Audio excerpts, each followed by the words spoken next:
great nations do not want to fight endless wars. A short time ago, the United States military began major combat operations in Iran. Our objective is to defend the American people by eliminating imminent threats from the Iranian regime. We're getting out of the endless wars. We have to do it. No new war. We don't need the wars.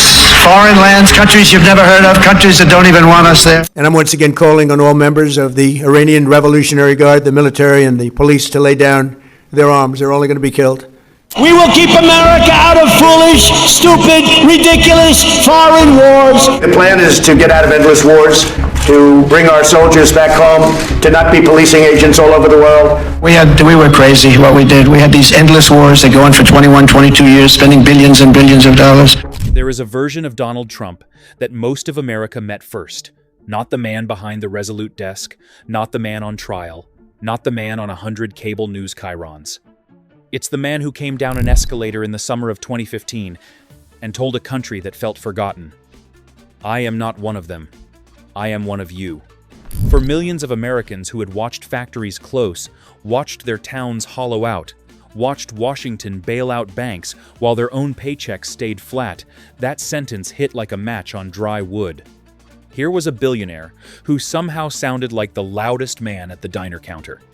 Here was a man who said the system was rigged, that the politicians were bought, that the swamp needed draining, and people believed him, because for the first time in a long time, someone was finally saying the quiet part out loud. But this is not a story about whether that anger was justified. It is a story about what happened after the promises were made, and whether the man who made them kept his word, or whether the entire persona was something else entirely. I make this promise. We will make America strong again. We will make America proud again. We will make America safe again. And we will make America great again. Let's go back to the beginning, because the origin story matters more than people remember. Long before he was a candidate, Donald Trump had already spent decades building a myth. The tabloids of the 80s gave him a nickname before politics ever gave him a platform. The ultimate dealmaker, the man who turned failing casinos and gold-plated towers into a personal brand of success. Whether or not the underlying business always matched the image itself became the product. By the time reality television found him in the 2000s, "You're fired" wasn't just a catchphrase, it was a character. Decisive, untouchable, rich enough to not need anyone. That character is what walked onto the political stage in 2015. And it worked, because it was the exact opposite of everything voters had grown to despise about career politicians. He didn't talk like a senator. He didn't sound rehearsed. He insulted his own party's leadership on live television and somehow gained support for it. Every rule that was supposed to end a campaign seemed to fuel his instead. So what exactly did he promise? He promised to drain the swamp to break the grip of lobbyists and insiders who he said had been running Washington for their own benefit for decades. He promised a wall, paid for by Mexico, that would end illegal immigration once and for all. He promised to bring back manufacturing jobs, to renegotiate trade deals that he said had gutted the American worker. He promised to repeal and replace a healthcare law he called a disaster, with something cheaper and better for everyone. He promised to eliminate the national debt, not reduce it, eliminate it within 8 years. He promised he would never have time for golf, because he would be too busy working for the people. On day one, we will begin working on an impenetrable, physical, tall, powerful, beautiful southern border wall. We are going to have the biggest tax cut since Ronald Reagan. Immediately repealing and replacing the disaster known as Obamacare. A constitutional amendment to impose term limits on all members of Congress. I will be appointing pro-life judges. I am putting pro-life justices on the court. I will announce our withdrawal from the Trans-Pacific Partnership, a hiring freeze on all federal employees. I'm going to tell our NAFTA partners that I intend to immediately renegotiate the terms of that agreement we're going to cancel the Paris Climate Agreement and stop all payments of the United States tax dollars to UN global warming programs. Planned Parenthood does some very good work, but I would defund. Those weren't small promises. They were the entire foundation of a movement. And for a huge portion of the country, they weren't just policy positions, they were a covenant. A leader who finally understood them, finally fought for them, finally wasn't going to sell them out the way everyone before him had. Now here is where the story gets complicated. Because what critics say happened next is not simply that some promises were broken. Politicians break promises constantly, and voters have learned to expect it. What critics argue is something sharper, that in several of the most defining cases, the actual direction of policy didn't just fall short of the promise, it moved toward the opposite of it. Take the swamp. The man who vowed to clean out Washington's insiders built an administration stacked with former lobbyists, Wall Street executives, and Goldman Sachs alumni in some of the most powerful economic posts in the country. Watchdog groups that track lobbyist influence found individuals who had spent years lobbying for the very industries they were then appointed to regulate. To supporters, this was simply pragmatism. You hire people who understand the system to fix the system. To critics, it was the exact revolving door he had promised to shut, spinning faster than ever. Take the debt. The candidate who promised to erase it entirely oversaw one of the largest peacetime increases in the national debt in American history, driven by a mix of tax cuts and spending that added trillions rather than subtracting a single cent. Supporters point to the tax cuts as proof he delivered on economic promises for working families and businesses. Critics point to the deficit reports and ask a simple question: what happened to eliminating it? Take the outsider persona itself. A man who ran against Washington ended up filling his cabinet over 4 years with a churn of insiders, generals, and eventually loyalists with a level of staff turnover that outpaced almost every modern presidency before him. The chaos he once promised to bring order to became, according to numerous former officials who worked directly inside his administration, chaos of an entirely different kind. And then there's the wall, the single most iconic image of the entire campaign. It was built in sections, funded largely by American taxpayers rather than Mexico, and covered a fraction of the border originally promised. Supporters call this the result of congressional obstruction, a promise blocked by political enemies rather than abandoned by choice. Critics call it a promise that was, from the very start, more symbol than plan. This is the part of the story that makes people the most uncomfortable, because it forces a question that goes beyond politics. Was this a man who was changed by power? Or was the entire outsider identity a costume that power simply removed? There are really only two possible explanations, and both are unsettling in their own way. The first is that Donald Trump genuinely intended to do everything he said, and the machinery of government, the courts, the Congress, the bureaucracy he once called the deep state, simply proved too powerful to overcome. Under this theory, he is not a man who broke his word. He is a man who discovered, like almost everyone before him, that the presidency has limits no campaign speech can promise away. The second explanation is darker. It suggests the outsider persona was never a plan for governing at all. It was a message precisely engineered to win an election, built from decades of tabloid mythology and reality television instincts, aimed at an audience that was desperate to be told what it wanted to hear. Under this theory, the contradictions aren't failures. They're the reveal of what was always underneath the performance. And here's what makes this documentary hard to simplify into a clean villain story. Millions of his supporters saw the exact same evidence, the same lobbyists in the cabinet, the same rising debt, the same unfinished wall, and did not experience betrayal at all. Why? Because for many of them, the fight itself was the promise.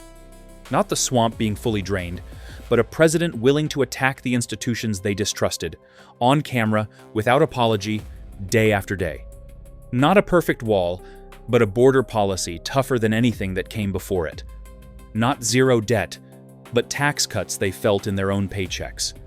To this base, Judging him by a literal scorecard of promises misses the entire point. They weren't voting for a technocrat who would hit policy targets. They were voting for a disruptor, and by that measure, in their eyes, he delivered exactly what he said he would: chaos aimed at a system they wanted broken. This is the uncomfortable truth at the center of the entire story. The same set of facts can be read as the ultimate betrayal or the ultimate promise kept, depending entirely on what you believed the promise actually was in the first place. But the swamp and the wall and the debt are only part of the picture. There are other promises, quieter ones, less iconic, but just as central to the covenant he made with voters in the first place. He promised healthcare that would be cheaper and better for everyone, a full repeal and replace of a law he called a catastrophe. The repeal never fully happened.